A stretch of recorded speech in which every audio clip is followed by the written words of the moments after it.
We do so much licensing. So I asked the record label and the publishing company. As far as we know, more people have used your music than any other two songs. He wrote these anthems that are world-class, world-famous anthems. Vernomatic Productions. Are you ready? Live from the Metal Mayhem Studios in Rochester, New York. We are gold. We are gold. And heard around the world by metalheads just like you. This is Metal Mayhem ROC. Heavy metal music. Your weekly dose of metal music, interviews, album reviews, news, and more. Want to be part of the show? Send us a message through our website, metalmayhemroc.com, or hit us up on Facebook and Twitter. Search Metal Mayhem ROC. It's getting nice and heavy. Now, welcome our hosts, John the Vernomatic Verno. Good evening, everybody. Hope everyone's doing well, staying safe, and most importantly, staying healthy. Tonight's conversation is not about nostalgia. It's about longevity, what it actually takes to last when the rules keep changing, the industry keeps shifting, and times keep moving forward. I'm joined by JJ French, founding guitarist of Twisted Sister, who looks back on 50 years with clarity, experience, and hard-earned perspective. We talk about how this band endured, why walking away mattered, and why what's coming next in 2026 isn't a comeback, but it's a conscious decision. You'll hear this story directly from someone who built it, lived it, and is still here to talk about it. This is a great conversation, so let's get into it. JJ, welcome to Metal Mayhem. How are you, buddy? You know, I want to be clear what we announced. What we announced was that to commemorate 50 years of me, Eddie, and Dee playing together, we're going to do performances. That's exactly what we said. We don't tour. We never tour. We always play performances. So in other words, if you saw the band anytime from 2002 to 2016, we played hundreds of shows, but we never toured once. We just played shows. So in other words, if they give us a headlining slot in Denmark, we play the show. You give us a headlining slot in Sweden, we play the show.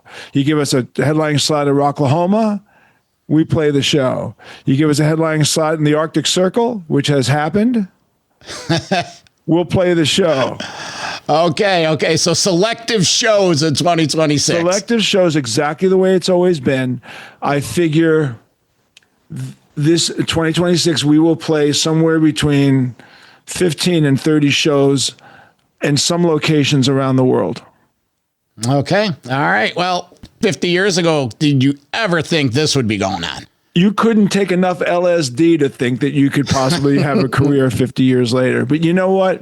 I mean, that's a great question. And I think if you asked, Kiss started in 73, Motorhead started in 73, Judas Priest started in 73, Journey started in 73, the Ramones started in 73. Like, you could go to all these bands and you could say to them, if we could go back in time and say, how long are you going to last? How long will your career go? You know what we'd all say, 5 years. That was the standard answer, right? Sure. And maybe because the Beatles lasted 10, if you were a Beatle freak, if you weren't a Beatle freak, you thought they came in 1964 and ended in 1970. But if you were a Beatle person, you know that they started in 1960, right? So maybe you have 10 years, maybe. Mm-hmm. But nobody in their right mind would have ever figured that 50 years later, we would be talking about a career. What was the definition of success back then? It's another great question, because if you were to, when I was 10 years old, I was watching, I watched the Beatles on TV. How many people say the same thing? Guys my age, I saw the Beatles on Ed Sullivan, right? Mm-hmm. That was why we do what we do. And that's cliched, but it's true. So at the moment that I was watching Ed Sullivan and seeing the Beatles, my mother was a political consultant and my father was a jewelry salesman, and he wanted me to get into the jewelry business eventually, but one of his friends had been murdered in broad daylight in a diamond robbery in Miami, and I was almost involved in a murder of a diamond dealer in my apartment building at the age of 10. So I obviously thought the jewelry business was not a safe business to be in. So I said to my father, I don't think that's a safe business. My mother, on the other hand, was a political consultant, and she worked for many politicians, among them John Fitzgerald Kennedy. He gets assassinated, and I go, I don't think that that's too safe a business to be in. So then the Beatles come out, and I go, now that looks like a safe business to be in, right? So here's the thing. This is the truth. If someone had tapped me on the shoulder and said, you are going to be a rock star, and I think in our most abstract view of success, a gold record meant something. Like, hey, you got a gold record. That means like you're a billionaire, whatever, right? If someone said to me, you're going to be successful, well, let me tell you something. We got our first gold record 20 years and 6 months after I saw the Beatles on TV. So if I would have said, really, well, when's that going to happen? Like in a couple of years? And then, no, it'll be 20 years and 6 months from now. I think I would have gone, screw this. When did your philosophy pivot from the shelf life of this band is 5 to 10 years to like, all right, maybe we don't have anything else to do, so we got to take the long haul? Another great question. So, the band started in 73, right? It kind of started, but then Dee and Eddie joined in 76, right? And that's when things really started to take off. So now, now it starts to take off, and we start becoming very popular. And by 1978, we're really popular, like really, really huge, selling out all these clubs in Long Island and New Jersey. And now, for me, it's 5 years in, right? For me, it's 5 years in at this point. And I'm thinking, okay, we're selling out the Palladium in New York, only band to ever sell it out without a record deal, selling out all these rooms. In those days, drinking age was 18, so 15-year-old kids were in the clubs. The clubs were gigantic. Let me be clear, in case you people don't understand, the clubs, the copy bar clubs that we played in, held anywhere from 1,200 to 5,000 people on a nightly basis, okay? So we were making a lot of money, and we were very successful. And we kept trying to make demo tapes and try to get a record deal. And 78 goes into 79. We signed a deal with Eddie Kramer, the famous Jimi Hendrix's producer, to do demos. We thought that was going to be it. It didn't happen. In 80, we came close. In 81, we came closer. By 82, for me, it had been 10 years. And for me, I was turning 30. I turned 29, and I'd already been at it for 9 years. And I said to my manager at the time, you got one more year. And if we don't become successful in another year, I'm going back to school, because I had dropped out of high school. And I said, because you know why? I don't care how big your heart is for rock and roll. Your girlfriend wants you to have a nice house, a car, an apartment. I was going to say, yeah. It's time to grow up, if you will. It's time to grow up. Like, your parents are looking at you, your girlfriend's looking at you. When are you stopping this stupid shit and getting a job? So I felt like we were on and then the drinking age started to climb. So I felt like we were on a melting iceberg, in New York State. And I said, we got to get off this iceberg. Someone's got to pluck us off this iceberg. And this is absolutely the truth. We signed our record deal with Secret Records April of 82. And on my birthday is July 20. On July 19th, at midnight of July 20, we did the photo shoot for our first album. So I made it under the wire, okay? Under the wire. So we got our first deal, and we signed our first deal. We did the photo shoot for Under the Blade. The back photo of Under the Blade, we're on the street, like in our regular street clothes. That was taken at the stroke of midnight on my 30th birthday. Before we move forward, you talk about the clubs. Which club was your Madison Square Garden? Well, the biggest room was the Fountain Casino, which held 5,000 people. That was the biggest room. But I would say the most fun rooms, and Dee and I were having this conversation this morning. We just came back from Mississippi, by the way, where we were honored at the Grammy Museum, which is a whole other story. We'll get into that. But I said to Dee, what was your favorite room? Was it Speaks or was it Detroit and Port Jefferson? Speaks was in Island Park. And Detroit, although it was called Detroit, let me be really clear, it was not in Detroit. The club was just called Detroit, and it was in Rochester, New York, and it was a beautiful club with a big stage. And I think we loved playing there. So my favorite nights of all, or Lemoore in Brooklyn. You know, Lemoore became very popular, very famous and legendary, and we were the house band at Lemoore. So I would say that playing those rooms were big, but there were all sorts of signposts along the way. We sold out the Palladium twice without a record deal. We played an outdoor show in Long Island that was supposed to draw 6,000 people, and 22,000 people showed up, and they shut down Route 110. And that was during the gas crisis of '79. That was a really big deal. You know, the Son of Sam was running around '77 killing people, and he was affecting our popularity because girls didn't want to go to the clubs. People don't understand the practical reality of that. We spent all year going, "Fuck you, man! Come on, man! Where are you? Where are you?" Like, he was having a direct impact on the club scene because he was shooting couples in parking lots or in the tri-state area. I mean, God, you have to understand, this is what was going on in 76, 77. It was a scary time. We had two gas crises. Gas crisis 73, when the gasoline went from 23 cents a gallon to 55 cents a gallon. Oh my God, the sky is falling. And then the gas crisis of 79, when gas went from 60 cents a gallon to 99 cents a gallon. Oh my God, the sky is falling, right? If you could get it, if it was your day to get it. Yeah, right. Odd, even license plate numbers, as you know, and closed on Sundays, as you know. There was a million different things that occurred, but from a performance standpoint, either Speaks in Island Park, which was a famous club, which was the old Action House. For people who have no idea what the Action House was, the Action House was a club in Long Island that had every single band that played the Fillmore East back in the 60s played the Action House. So it was part of the circuit. So Led Zeppelin played the Action House. If they played the Fillmore, they played the Action House. If Jimi Hendrix played the Fillmore, he played the Action House.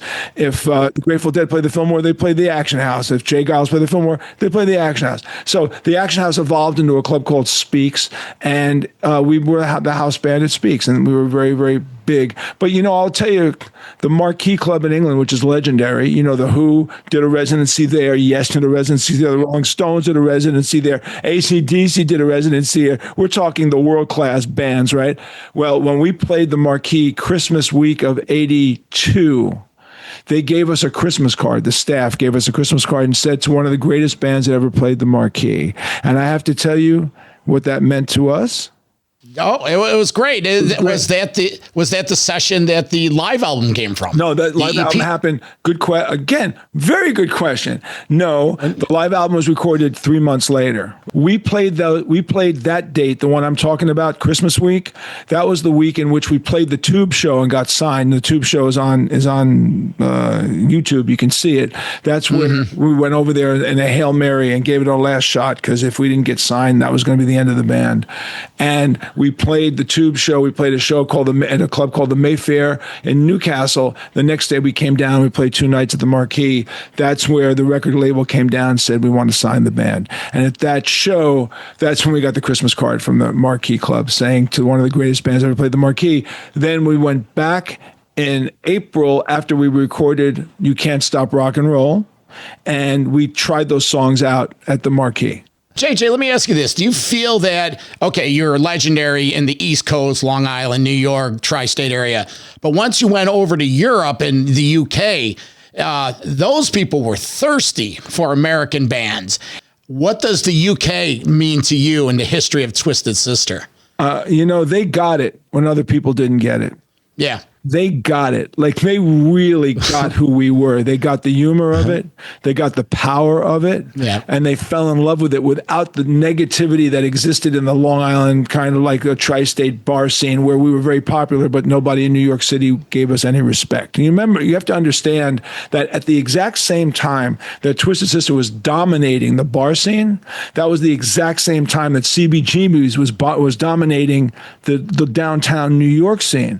And it was almost like a cultural divide. Our fans would never be seen dead at CBGB's, and CBGB's fans would never be seen dead in a Long Island bar. And so it was a very strange mix. Well, outside of the Twisted Sister crossover wardrobe, didn't you guys sort of have a punk kind of vibe to you, or you couldn't cross over? Because CBGB's, that was the punk club. Yeah, and when we were signed as a punk band in England, they thought we were a punk band. So why couldn't you cross the river and play CBGB's? Why weren't you accepted there? Well, first of all, we never would have played in New York because A, they couldn't afford us. There was no place big enough to pay us enough money. We were making a ton of money in the bars in Long Island and never could afford us, number one. Number two, we were still a cover band, half cover, half original. Oh, okay. Right. And so that was very disrespected in the downtown scene. So downtown scene, you could suck. As long as you played your own material, you were golden, even if you sucked. Okay. And of course, look, I happen to think the Ramones are like one of the best bands. They're just a great band. And they're great for very interesting reasons. They're funny. They're ironic. They have a great sense of humor and they have a great sense of self. And I saw the Ramones in 75. At CBGB's on a Sunday evening at 7:00, and no one was in the room, and they didn't have the first album out. And a girl said to me, "You got to go see the Ramones." And I went there, and I went, "Wow, that's like, I get them." All right. So the thing is, they were unique. They were very unique, right? We were unique too, but the record labels didn't get our uniqueness. They got it in England. They got our uniqueness. So when we came over, they couldn't believe what they were seeing. They were seeing a heavy metal band wrapped up in a punk ethos. All right? Yeah. Like a screw you punk attitude, but playing legitimate metal. And it was a hybrid. It was a strange hybrid. And that's why that's what I think. Because the next thing you know, Kerrang! Magazine and Sounds Magazine put us on the cover. And every week we're in Sounds. And people thought we were a British band. The UK was always like that. And they're still like that. They take their metal seriously. You know what I'm talking about. But don't forget, Jimi Hendrix had to go there to make it. Jimi Hendrix was playing in a bar in Manhattan. Nobody cared. Jimmy was playing with Jimmy James and the Blue Flames. Nobody was going to see him at the Café Wa.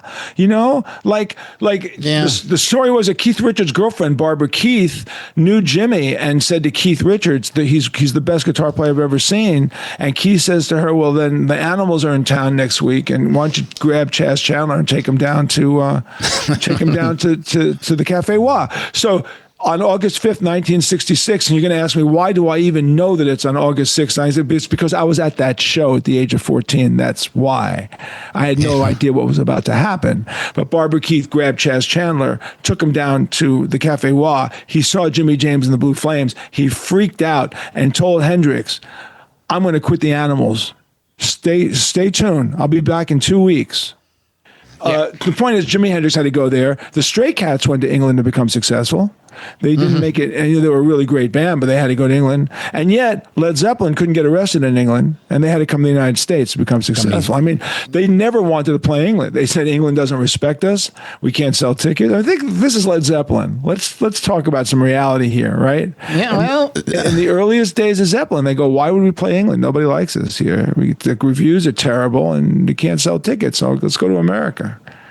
And what did the Beatles say? When they came over to do Ed Sullivan, John Lennon said, "Is anyone going to like us when we come back?" Like, because everything was so fast. You went from fame to famine so quickly that the Beatles were afraid when they returned there would be nobody at the airport. And if you're a Beatleologist like me, you've read all the books, and you say to yourself, "I can't believe they thought that," but they actually thought that by the time but they were gone for what, 3 weeks? They were gone for 3 weeks. Oh my God! What, did we lose it all in 3 weeks? That's how weird public. Wait a minute. I remember. Can we just say one more thing? I saw Bob Seger once at my father's place in 1976 when Night Moves just came out. Right? Night Moves is a great album. It's one of my favorite records of all time. Bob Seger gets on stage and he goes, "Thank you for coming to the show. Last night I played to 75,000 people at the Pontiac Silverdome, and tonight I'm at my father's place and nobody knows who I am." And in those days, you were regionally popular. You could be gigantic in one location and be nothing in the next location. And no one knew who Bob Seger was. In New York, he had just sold out the Pontiac Superdome. Night Moves hadn't broken yet. I was going to say, because there's 1,000 hits from that early catalog of his. And of course, but that was from Night Moves. Nobody was talking about Seger before Night Moves. why the new 2026 50th anniversary dates? What led to this? Well, Dee says that he started to feel his own mortality. And he said, maybe I should do this one more time before. Like he had a health scare. That's what he said. He had a health scare. Okay. He called me up and he goes, hey, man, you feel like doing this one more time? And, what's interesting for me is I had prostate cancer 7 years ago. So, and I survived that. I had 2 heart procedures and I survived that. And when Dee said that to me, I thought, when we finished in 2016, that was a 14-year reunion tour that started in 2003 and ended in 2016. And the last 16 shows we did that year, the average crowd, we played to crowds from 60,000 to 110,000. And we went out on top. Like we closed it in Mexico with Kiss. That was our last show. And I thought, fitting end. Fitting end for me, I'd done over 9,000 performances. And for me, going back to the beginning days when we were playing 5 days a week, 6 nights a week, 5 shows a night, 6 days a week, which is what we did for the first 2.5 years of the band. It was an incredible amount of work. Yeah. And so I had walked away from it and became a journalist. And I wrote a book, Twisted Business. And then I started my public speaking career. And I became very successful with all of that. And it was great. And I love being a journalist. I'm a high-end audio guy. I'm a watch guy. I'm a guitar guy. I write for all these magazines, and I love writing for these magazines. It's a hobby. I love the stuff. But I didn't think about playing again. So when he called me, he said, what do you think, giving it one more shot? And I thought about this. I said, well, look, my grandkids have never seen me play. So maybe it'd be a good idea. Eddie's grandkids never saw him play. So let's do this one more time. So we said, okay. So you got Joey Franco on drums and Russell Pizzuto? Yeah, Russell Zuto. Yeah, Russell Pizzuto. Were there any other candidates or were they the only choice? No, pretty much. Because we dealt with people that we played with before. First of all, Joe Franco was a Twisted Sister drummer. Mm-hmm. Toured with us, played on albums with us. And Russell was a bass tech who also performed with us. He filled in on one of those mega dates in front of 110,000 people. He filled in when Mark couldn't, and he was perfect because he's a great bass player, great musician, and he filled in. And we've known these guys for years. I mean, Joe Franco I've known for 50 years. Joe's an old friend, and Russell's a great friend. And it was pretty simple, to do that. Plus, we could get anybody we want because people would want to be doing this. So what we wanted to do is we wanted to just do this with our friends and have fun. It's been talked about why Mark Mendoza isn't in this, and you gave your answer. Do you want to expand on that, or is that the company line? No, I don't want to expand on. There's nothing to expand on. Dee, me, and Eddie have played with 10 different drummers and bass players. 10. Most people don't realize that. 10 different, and there's been 17 ex-members of the band. And if you look at Motley Crue, look at Judas Priest, look at AC/DC, look at Guns N' Roses. Every band that's been around for 30, 40, 50 years goes through realignments. I mean, that's what they do. That's kind of what we do. It's business. And that was it. We went through a realignment. And I've been through 17 realignments with Twisted. Our drummers are like Spinal Tap. They spontaneously combust. Yeah. We've been through so many of them. So it's just life goes on. Set list, deep cuts, greatest hits set. I'm sure it's going to be exactly the songs that people want to hear. Yep. Makeup? No, we haven't worn that in 15 years. We stopped doing that. And we stopped doing it because of a funny story, actually. We stopped with the whole makeup thing in 2008, completely by accident. We were playing on a bill in Holland, a mega bill, a one-day festival with REO Speedwagon, Kansas, Motorhead, Whitesnake, Journey, Twisted Sister, Def Leppard, and Kiss in one day.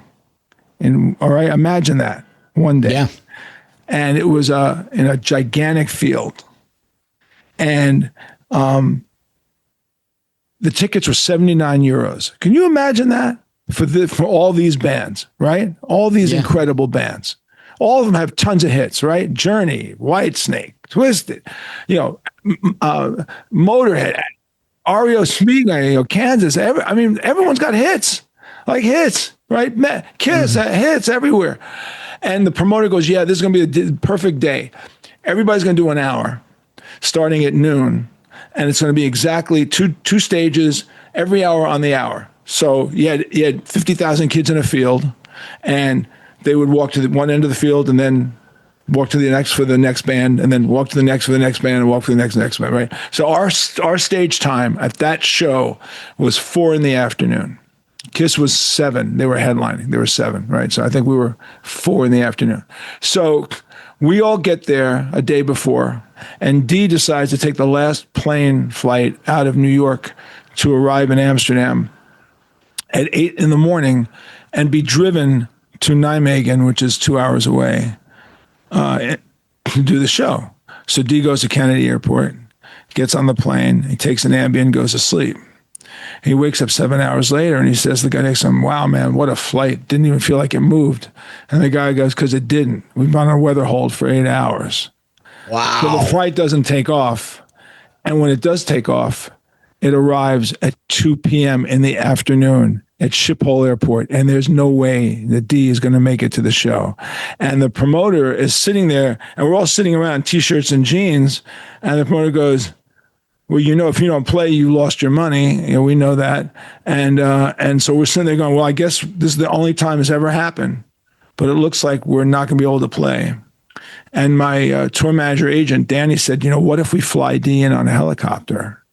We can get him in. And it's a big field. So behind the stage was a huge field. And if we can get the police to agree to let the helicopter land behind the stage, Dee can get out in time, we'll do the show. So they agree to do it. The problem of getting a helicopter in Holland is that when you get a helicopter in Holland, you get the helicopter in Holland. It's a helicopter, which cost a freaking fortune. So we get the helicopter. We're all sitting around the dressing room, like in T-shirts and jeans. It's 10 to 4, you know, thinking we're not going on. You know, it lands. Dee comes out in T-shirts and jeans. The helicopter's so small, it won't take a suitcase. So he's got no stage clothes. He's got no makeup, no nothing. So he goes, well, boys, let's go on stage and kill it. Now, Kiss is headlining. It was the first time we played with Kiss. So because I've known those guys for a million years, and I auditioned for them, to me, it was like, oh, let's just go up there and like, you know, like just rattle everybody's cages and screw them all. But, you know, like we went on stage with T-shirts and jeans, okay? First time ever. So we do the show. People are kind of, I mean, I don't know if they were in shock because we did it in like T-shirts and jeans. But the next day in the Dutch national paper, there was a huge center spread on the concert. And there was only one photo, and it was us. The only band's photo was us. And it said, Journey was great, Kiss was great, Whitesnake was great, Metallica, everybody's great, but the only band that provided a quasi-religious experience was Twisted Sister. So we thought, wow, why are we wearing this crap? And that was the end of it. And that was the end. And then I thought, okay, I'm getting ready for the emails to come in. I'm waiting for that onslaught. One email. A fan said, I thought you wore makeup. That was it. Huh? And here's actually, it was the best thing that could have happened to us. I'll tell you why. Because there were people that didn't like us because of how we looked. They wouldn't get past it because of the way we looked. Well, now we're not giving them a reason not to like us. So our popularity got even bigger. We became more successful. The shows got bigger. The offers got bigger. The festivals got bigger. And like I said, by the time we walked away in 2016, the average amount of people we're playing to was 75,000 a night, and it was up to 110,000 at the most. So it's a whole different world over there. Yeah. And also South America is a very different world.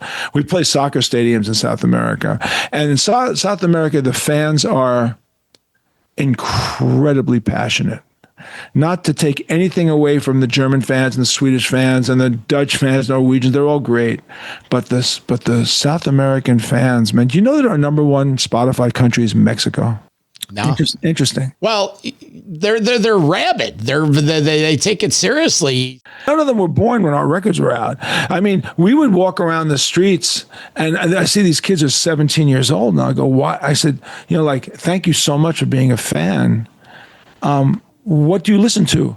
And they'll say, we love Motley Crue, we love Kiss, we love Aerosmith, we love AC/DC, we love Alice Cooper, we love Twisted Sister, Judas Priest, that's Ozzy, Sabbath. And I said, what about the new metal bands? Nah, not interested. What about this? Not interested. They just love this like time warp 80s thing that lives in a legendary position in their heads. Well, so do I. And that's and by the way, we're damn grateful for that, by the way. The golden age, man. Like I said, I'm 58. And first time I saw Twisted Sister was Rochester, New York, Stay Hungry tour. It happened. Here's a couple questions for you. Why was that show recorded for the King Biscuit Flower Hour? Because it was recorded for the King Biscuit Flower Hour. That's where they did it, in Rochester. Well, I know Rochester's the shit. I have been saying that my whole life. But you didn't record like 4 or 5 dates and it was the best one? It was just... That was the night. Yeah. Look, I was going to say you were at the King Biscuit show. I was about to say that before you beat me to it. But King Biscuit, they tell you the location they're recording. You don't have a choice. Why wasn't that show ever released as a concert? I guess because King Biscuit had the rights to it, and then whoever bought those rights, Bill Graham Productions bought those rights under Wolfgang Productions. I think they bought the entire King Biscuit series. And you have to remember, King Biscuit recorded everybody. Everybody. You name it, Guns N' Roses, AC/DC, Judas Priest. They know everybody. I still have them, JJ. I still have the cassettes. Yeah. The Van Halen on there, or Ozzy Osbourne with Rhodes. But doing some fact check. See, back then you didn't know this, but this is how much of a grind Twisted Sister toured. They played Rochester on the 18th, Syracuse, Weedsport the 19th, Albany the 20th, Buffalo the 21st. That's 4 concerts in Western Central New York, 4 straight days. Yeah, but we worked. There wasn't, people say, how did you do that? And I go, it's just because that's what we did. I don't know how to put it. Look, back in the club days, we were playing 20 nights a month. Think about that. We're playing 20 nights a month for like 10 years. 20 nights a month for 10 years. I don't even think about it. It's kind of like when it finally happened on the big stages, the only thing that was different was we had to travel farther. Okay.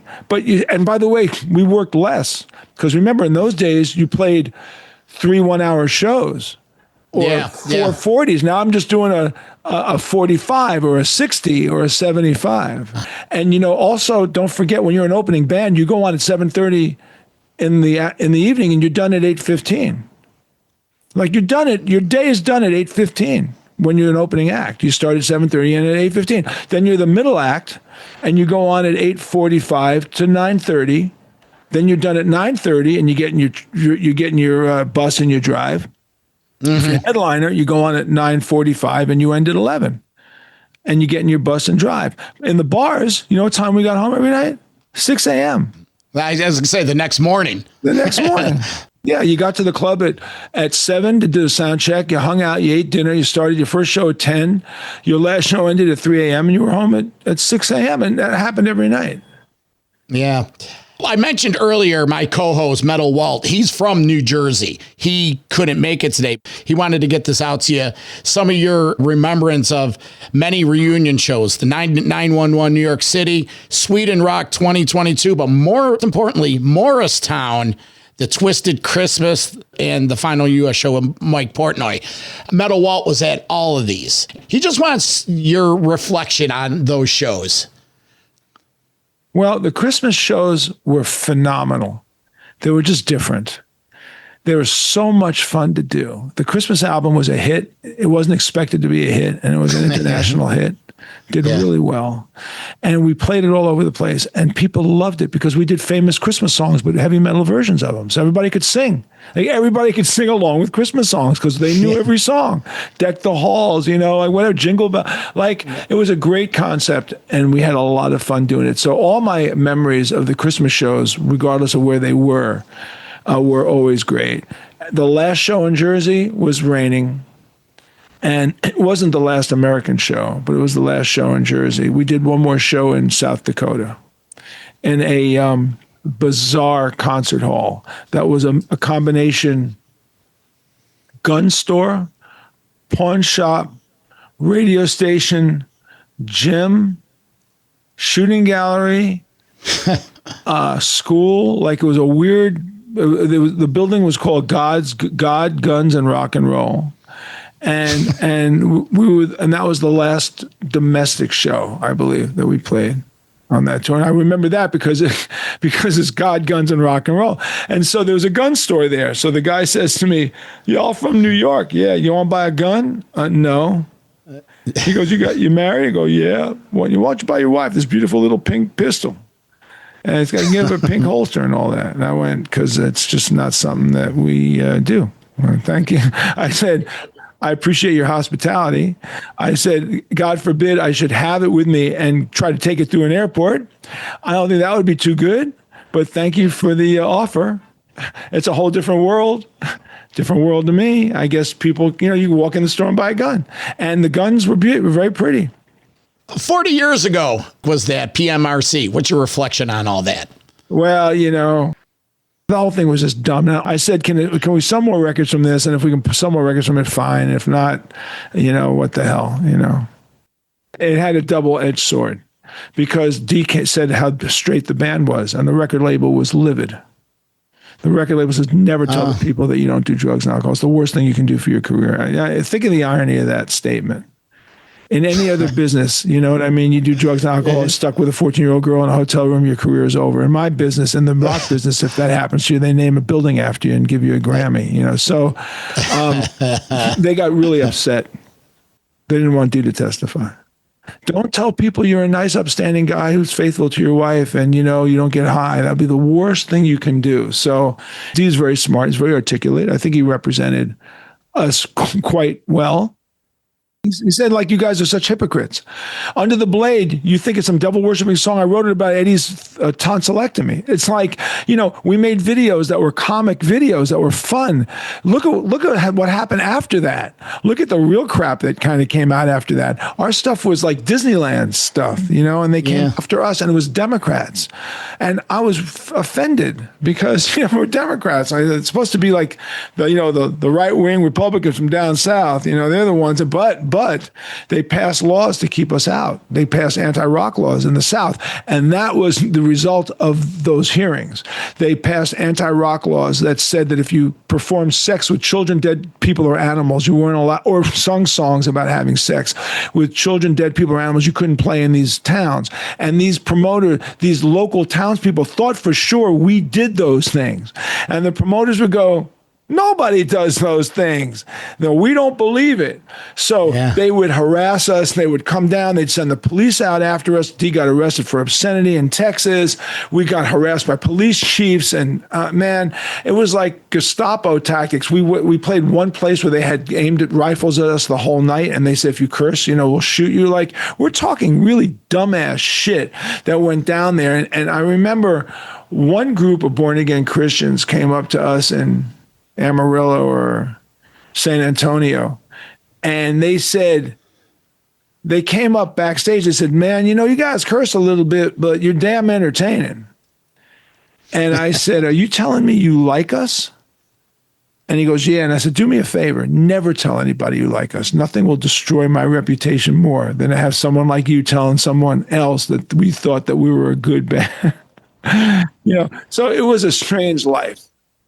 It was I was going to comment. I read something somewhere recently that we're not going to take it. And I Want to Rock, the most licensed 2 tracks in the history of licensing.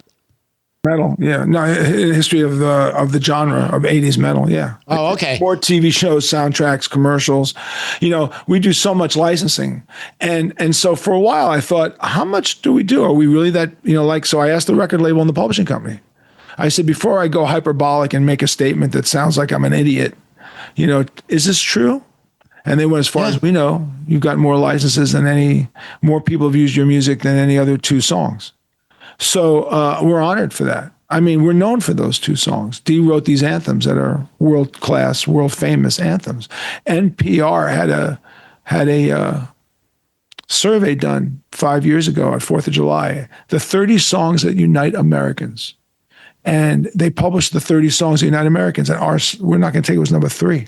over Born in the USA, This Land Is Your Land, Springsteen, Dylan, Woody Guthrie. We were before all of them. It was incredible. JJ, your legacy. What do you hope this tour adds to the legacy? Well, look, we're in the Long Island Music Hall of Fame. We're in the Heavy Metal Hall of Fame, and maybe it would be nice to be in the Rock and Roll Hall of Fame, if for no other reason than to codify the fact that we were the hardest working band that ever worked. Mm-hmm. I mean, no band worked as hard as we did.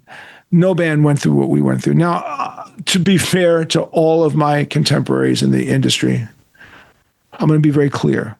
Every artist is like a snowflake, and every artist has a tale to tell. And every artist will tell you they suffered and blah, blah, and all that. And they very well may be. So I don't take away from any other artist the journey that they took to get wherever they got and how much they got their asses kicked in the process. Because we all got our asses kicked, because the record business is a slimy, freaking criminal organization where basically you sign indentured servitude contracts. I mean, Prince was right. It's horrible. And then you'll say, well, they made you. And that's true. And they'll say that we made you and you didn't have to sign. And it's true. Okay? It's true. But the longer you remain active, the longer you can reconcile and repair the damage done by the contracts that you sign. If, however, you become victimized by those horrible deals and become a drug addict and an alcoholic and kill yourself, then you didn't last long enough to get over it. So I would say that Twisted Sister's work ethic was so strong. Our belief in ourselves was so strong, and our consistency was so good. I'd like it to be recognized. I'd like someone to go, you know what? You were one of the hardest working acts ever. You went through more. Look, our documentary tells the story. Yeah. And the documentary was quite literal. We were turned down more times in a bedsheet in a whorehouse, and we've come back more times than Freddy Krueger. And that's really the truth about the band. And I'll stack that up against anyone else's story. Anyone else's story. Go ahead, give us your best story. I'll beat it. Give me your best, woe is me tale. We'll top it. Because it's world class, and that's what made the documentary so good. So would I like to be recognized? Yes. Do I know the politicization of the Rock and Roll Hall of Fame is what it is? Yeah. Do I know that they hate Long Island bands? I hate Long Island and stuff. Yeah. I mean, it's kind of well known, First of all, heavy metal as a genre is disrespected by the Rock and Roll Hall of Fame. And yesterday we were in Cleveland, Mississippi. Have you ever heard of Cleveland, Mississippi? No. Well, do you know why there exists Cleveland, Mississippi? Because the Grammy Museum is located in Cleveland, Mississippi. And you'll go, why is the Grammy Museum located in Cleveland, Mississippi? And the answer to that is because more lifetime Grammy winners were born in Mississippi than any other state. Okay? So there's a museum there, and they have a whole retrospective on 80s metal. And they asked me, Dee, and Eddie to appear and do a personal appearance with Alan Hunter, the VJ from MTV. Yep. And we appeared to do a Q&A to promote our 2026 tour and to promote the Grammy Museum. And if you walk into the Grammy Museum, this room that has just been built is like an ode to Twisted Sister, Motley Crue, Cinderella, Bon Jovi. It's beautifully done. And it's in Cleveland, Mississippi. How do you get to Cleveland, Mississippi? You fly into Memphis and you drive 2 hours. And you drive down the Blues Highway. That's the cotton fields where all the slaves picked cotton. And that's why all those blues artists came out of that part of Mississippi.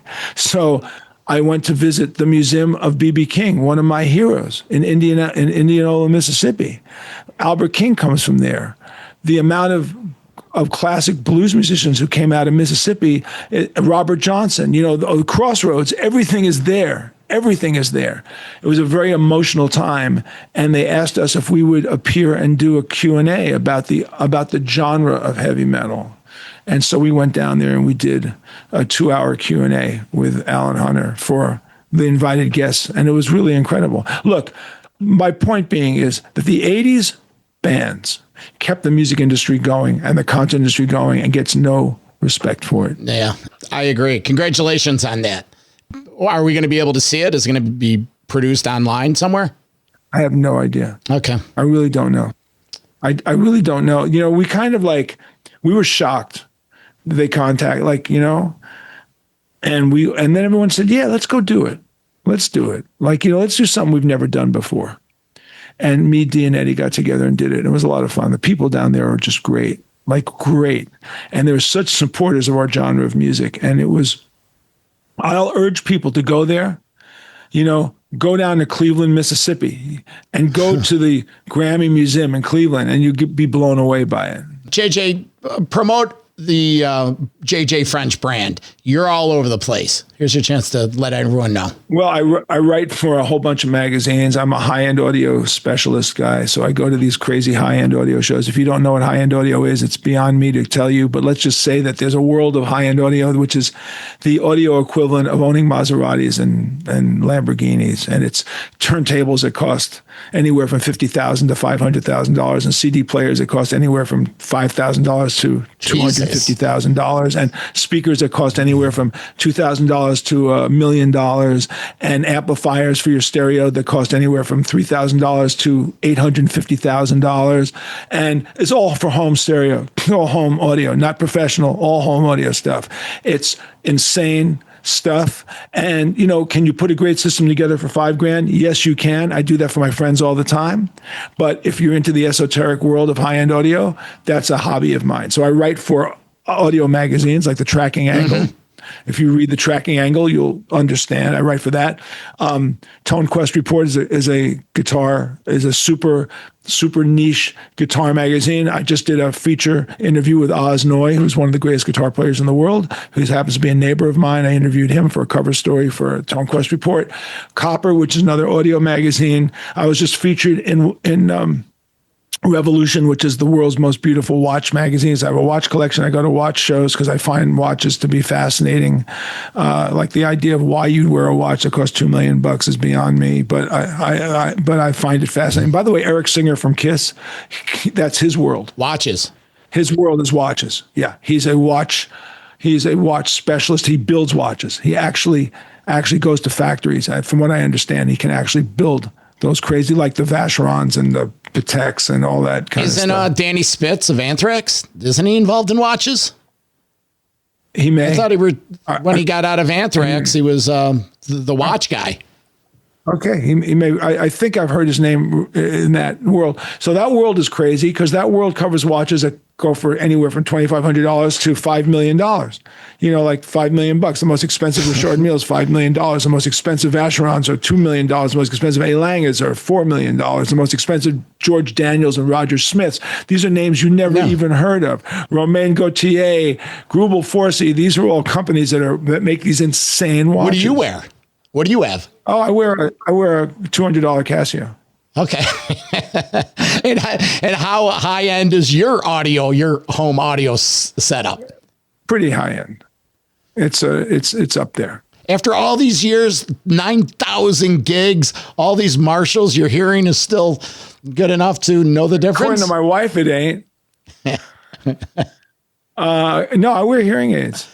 I wear state-of-the-art hearing aids. As a matter of fact, because I'm a celebrity, me and Paul Simon, believe it or not, are beta testing these new hearing aids for this company. On a serious note, rewinding, congratulations on beating prostate cancer and everything else you went through. Well, let me just say this about prostate cancer, because let me talk about prostate cancer for a minute. Sure. I don't think you ever beat cancer. Yeah. I think that you just have to learn that you had it, and you hopefully don't get it again, and you have to monitor it all the time, which I do all the time to make sure it doesn't come back. I know plenty of people who the cancers come back, just like women have breast cancer. Just because they say 5 years doesn't mean anything. It's one of those stupid numbers. You know, get through 5 years, you'll be okay. I'm 7.5 years out, and it's not back, but it could. So I urge men. I'm on cancer support groups. You know, Fans for the Cure is a big support group that I'm on all the time. I freely talk about my prostate cancer, like freely. You know, Rob Halford had it. freely. He was on my show. We got a long talk about it. You know, we can kid around about the band, the reunion, you know, makeup, blah, blah, blah, but there's nothing more important than being alive for your family. There's nothing more important than the responsibility you have to raise your kids and to be there for your family and your loved ones. And I put that ahead of absolutely everything. Like if I got sick tomorrow, I had deal with my health before I'll deal with anything else, you know. I'm curious because I am going through a personal heart issue. What was the heart problem you had? I had atrial fibrillation, irregular heartbeat. Okay. And they did a space age operation. They went in with catheters and they destroyed the cells, and they didn't have to open me up in the process. But I got really sick and got so sick and so depressed I considered suicide because I was so ill from it.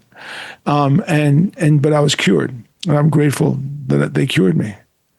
Well, congratulations on that. And this, I think, exemplifies exactly what we were talking about at the beginning of this conversation about, hey, you're healthy-ish, get out there and do this set of shows because you're not getting any younger. This is the time if you're going to do it. Just about every major band that I know is out there has one or two members that are dealing with some health issue, because it's a minefield once you get into your 70s. It's a minefield. I'm 73. And, you know, my father died at 73 of prostate cancer. And my brother had prostate cancer. And we all got it at the same age. We all got it at 66. And because we all got it at 66, all the tofu in the world was not going to change that diagnosis. You know, it was coming. But I knew it was coming way ahead of time. So I already had all my research done, and my doctor picked out, and the process by how I was going to deal with it picked out. Most men don't want to talk about prostate cancer, you know, because of the way it affects them from an ED standpoint. It's sexuality, it's all that shit. It's prostate exam. It's someone sticking their finger up. I mean, I get it. But again, I'm going to say this. My responsibility is to my family. And so therefore, I do what I have to do to protect myself and my family. Well, JJ French, good luck on the tour. Stay healthy. Thanks for the insight. Go to jjfrench.com, the website. Buy my book, Twisted Business, by the way, on Amazon. Is there an audiobook? Yes, there is. Yes, there is. It's a great book, by the way. I teach the twisted method of reinvention. I'm not kidding you. I take the word twisted, TWISTED, and I turn it into a teaching lesson. That's what I do my speaking engagements on. TWISTED, tenacity, wisdom, inspiration, stability, trust, excellence, and discipline. Those are the 7 rules that Twisted Sisters succeeded in, that I believe, and my book is based on that. And it's a great book. I've been told by CEOs of corporations, it has nothing to do with rock and roll. It has to do with business. It has to do with how you approach business. Twisted Sister was always a business first band. We always were a business. It doesn't mean we didn't love the music that we played, but Dee provided the music and the genius for the music, which I didn't do, and I provided the business pathway. It's called the music business. Thank you very much. There's 2 words involved: music, business, and my book talks about twisted business is the music business. Yeah. All right, man. Thank you. Stay healthy, and I'll see you at one of these shows. Well, that would be great, and thank you for having me so much. You're welcome, man. Take care, bud. Bye. Bye-bye. Metal for Life. Thank you for listening to Metal Mayhem ROC. Check out our website at metalmayhemroc.com for information on podcasts, archives, links to all our live radio shows, and all sorts of info. Please like, follow, and share with everyone, even your non-metal friends. And always remember to keep it heavy.